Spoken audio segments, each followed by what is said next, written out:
জাতীয়তাবাদী যুবদল যুক্তরাজ্য শাখার উদ্যোগে মরহুম বিএনপির চেয়ারপারসন আপসী দেশনেত্রী আমাদের মমতাময়ী নেত্রী বেগম খালেদা জিয়ার স্মরণে আজকের এই শোকসভা দোয়া মাহফিল এবং আমরা শোক বইতে সাইন করব তারই লক্ষ্যে আজকের এই সভার উপস্থিত সকল নেতৃবৃন্দ, আমাদের মধ্যে উপস্থিত রয়েছেন যুক্তরাজ্য বিএনপির সংগ্রামী আহ্বায়ক আমাদের অত্যন্ত শ্রদ্ধেয় আবুল কালাম আজাদ ভাই, আমাদের মধ্যে উপস্থিত রয়েছেন যুক্তরাজ্য বিএনপির জাতীয়তাবাদী পরিবারের সিনিয়র নেতৃবৃন্দ, জাতীয়তাবাদী যুবদল যুক্তরাজ্য শাখার বিপুল সংখ্যক নেতৃবৃন্দ, জাতীয়তাবাদী যুবদল যুক্তরাজ্য শাখার বিভিন্ন জোনালের বিপুল সংখ্যক নেতৃবৃন্দ, উপস্থিত স্বেচ্ছাসেবক দল, জাতীয়তাবাদী আইনজীবী ফোরাম এবং জাতীয়তাবাদী সামাজিক সাংস্কৃতিক সংগঠন জাসাস সহ অঙ্গ ও সহযোগী সংগঠনের নেতৃবৃন্দ, আজকের এই অনুষ্ঠানের পরিচালক যুক্তরাজ্য যুবদলের সংগ্রামী সাধারণ সম্পাদক বাবর চৌধুরী সহ উপস্থিত সবাইকে আমি আমার ব্যক্তিগত পক্ষ থেকে, জাতীয়তাবাদী যুবদল যুক্তরাজ্য শাখার পক্ষ থেকে আপনাদের সকলের প্রতি সম্মান এবং শ্রদ্ধা রেখে আমি সংক্ষিপ্ত আকারে আমি আমার বক্তব্য শেষ করব। আমি আমার বক্তব্যের শুরুতেই প্রথমে শ্রদ্ধা করে স্মরণ করব স্বাধীনতার মহান ঘোষক, মুক্তিযুদ্ধের ঘোষক, বাংলাদেশের রাখাল রাজা, বহুদলীয় গণতন্ত্রের প্রবক্তা, বাংলাদেশের একজন বীর নায়ক যিনি ছিলেন, যার নেতৃত্বে আমরা পেয়েছিলাম স্বাধীনতার লাল সূর্য, সেই আমাদের প্রতিষ্ঠাতা প্রেসিডেন্ট শহীদ রাষ্ট্রপতি জিয়াউর রহমান সাহেবের আত্মার প্রতি মাগফিরাত কামনা করে আমি আমার বক্তব্য শেষ শুরু করছি। প্রিয় নেতৃবৃন্দ, আজকে আমরা আরেকজন আমাদের মমতাময়ী মায়ের কে আমরা শ্রদ্ধা বলে স্মরণ করব। এই প্রথমবারের মতো আজকে আমরা শ্রদ্ধা বলে স্মরণ করতে হচ্ছে যিনি বাংলাদেশের গণতন্ত্রের জন্য, বাংলাদেশের মানুষের ভোটের অধিকারের জন্য, বাংলাদেশের মানুষের বাক স্বাধীনতার জন্য, যিনি বিভিন্ন আন্দোলন সংগ্রামে দেশের গণতন্ত্রকে পুনরুদ্ধার করার জন্য সাহসী ভূমিকা রেখেছেন, আপোষ করেন নাই, কোন স্বৈর শাসকের সাথে হাত মিলান নাই, জীবন মৃত্যু সন্ধিক্ষণে থেকেও তিনি খুনি হাসিনার সাথেও আপোষ করেন নাই, যিনি কারাগারকে আপন করে নিয়েছিলেন বাংলাদেশের মানুষের গণতান্ত্রিক অধিকার ফিরিয়ে দেওয়ার জন্য। আজকে আমাদের সেই প্রিয় নেত্রী, যিনি একজন মজলুম নেত্রী, যিনি গণতন্ত্রের জন্য খুনি হাসিনার সাথে আপোষ না করার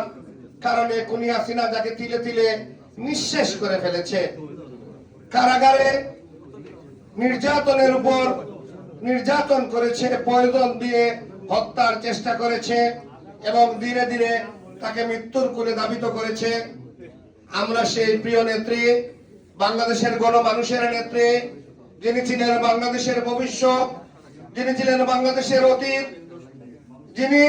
বাংলাদেশের মানুষের মুখে হাসি ফুটিয়েছিলেন, আমাদের সেই প্রিয় নেত্রী দেশনেত্রী বেগম খালেদা জিয়াকে আজকের এই শোক সভায় প্রথমবারের মতো আজকে প্রথম একটি শোক সভায় দাঁড়িয়ে আমি শ্রদ্ধা বলে স্মরণ করছি। আমি আমার বক্তব্য দীর্ঘায়িত করব না। প্রিয় নেতৃবৃন্দ, আপনাদের প্রতি অনুরোধ থাকবে, আবেদন থাকবে এবং একটি নিবেদন থাকবে। যে নেত্রী গণতন্ত্রের জন্য কথা বলেছেন, যে নেত্রী স্বাধীনতা এবং সার্বভৌমত্বের জন্য আপোষ করেন নাই, যে নেত্রী মৃত্যুর কুলে হাসিনার কারাগারকে আপন করে নিয়েছিলেন, যিনি ভোটের অধিকার প্রতিষ্ঠা করার জন্য, বাংলাদেশের 19 কোটি মানুষের অধিকার প্রতিষ্ঠা করার জন্য কোন স্বৈর শাসকের কাছে,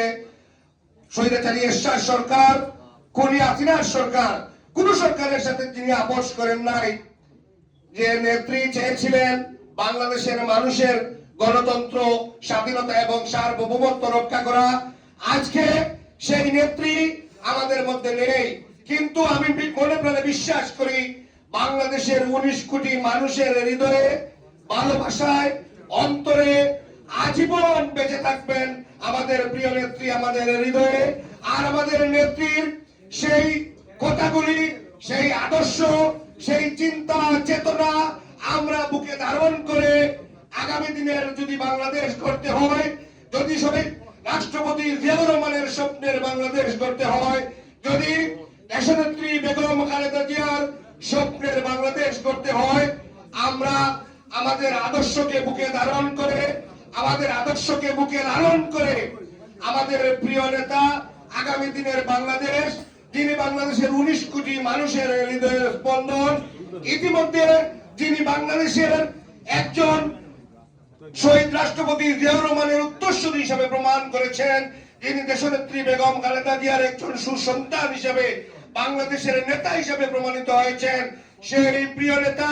জনাব তারেক রহমানের দিক নির্দেশনায় আমরা দেশে হোক প্রবাসে হোক এই আদর্শকে বুকে লালন করে আমরা সেই দিক নির্দেশনায় জাতীয়তাবাদী যুব দলের প্রতিটি নেতা কর্মী আমরা আমাদের কার্যক্রম চালিয়ে যাব। আপনাদের প্রতি অনুরোধ থাকবে, আবেদন থাকবে, আমরা প্রবাসের মাটিতে যে অবস্থানে থাকি না কেন আমাদের প্রিয় নেতা দেশ নায়ক জনাব তারেক রহমানের দিক নির্দেশনায় জাতীয়তাবাদী যুব দলের প্রতিটি কর্মসূচি আমরা চালিয়ে যাব। পরিশেষে একটি কথাই বলবো, দেশনেত্রী বেগম খালেদা জিয়া একজন মজলুম জননেত্রী ছিলেন, তিনি থাকবেন আজীবন আমাদের হৃদয়ে, তিনি থাকবেন আমাদের ভালোবাসায়, তিনি থাকবেন আমাদের অন্তরে। এখানে যুব দলের যে সকল নেতা কর্মীরা রয়েছেন আমাদের সকলের হৃদয়ে আজীবন থাকবেন, যতদিন বাংলাদেশ থাকবে, যতদিন আমরা বেঁচে থাকবো, যতদিন আমাদের শরীরে রক্ত প্রবাহিত হবে, যতদিন আমাদের নিঃশ্বাস থাকবে, আমাদের প্রিয় নেত্রীর পথচলাকে আমরা সামনে রেখে তারেক রহমানের নেতৃত্বে আগামী দিনের বাংলাদেশ আমরা গড়ে তোলার আজকে শপথ নিলাম আরেকবার।